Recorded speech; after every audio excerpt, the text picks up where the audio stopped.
Assalamualaikum dan hai semua. Dalam video kali ini saya nak share berkenaan dengan saham company Gadang di Bursa Malaysia.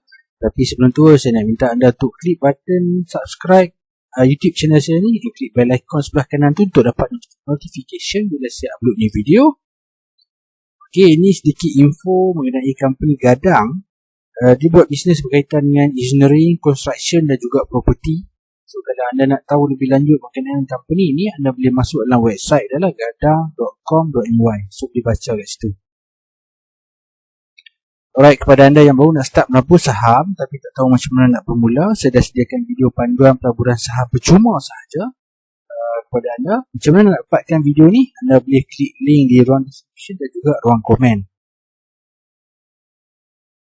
Okay, ini technical analysis untuk company saham Gadang ni. Kita tengok kat sini dia start naik and then dia buat retracement, lepas tu ada satu bullish candle, dia rebound kat sini dan juga tengok stokastik dia pointing upwards. So saya expect dia akan sambung naik lagi lepas ni lah.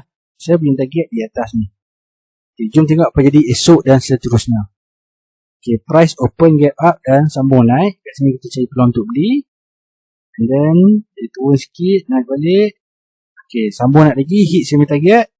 Dan okay, dia sambung naik lagi okay, lepas tu baru dia turun lah.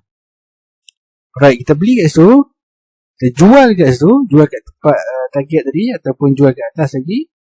Okay, dia buat kenaikan sebanyak 6 hingga 10%. Kita buat untung sebanyak RM300 sehingga RM500 dalam masa 7 hari sahaja. Okay, apa yang kita boleh buat dengan untung sebanyak RM300 sehingga RM500 ni? So benda paling senang adalah kita gunakan untuk komitmen bulanan. Kita gunakan bajet extra income untuk saham tu untuk beli makanan untuk family, beli barang dapur kat rumah dan juga kita bayar bil lah. Bil daripada untung saham ni. Okay, kepada anda yang nak mencari extra income, saya dah sediakan video panduan untuk saham. Saya dah wujudkan juga WhatsApp ataupun Telegram channel dan ebook untuk anda. Semua ni lah percuma sahaja. Macam mana dapatkan ni? Anda boleh klik link di ruang description dan ruang komen. Kalau ada soalan, boleh PM tanya saya lah.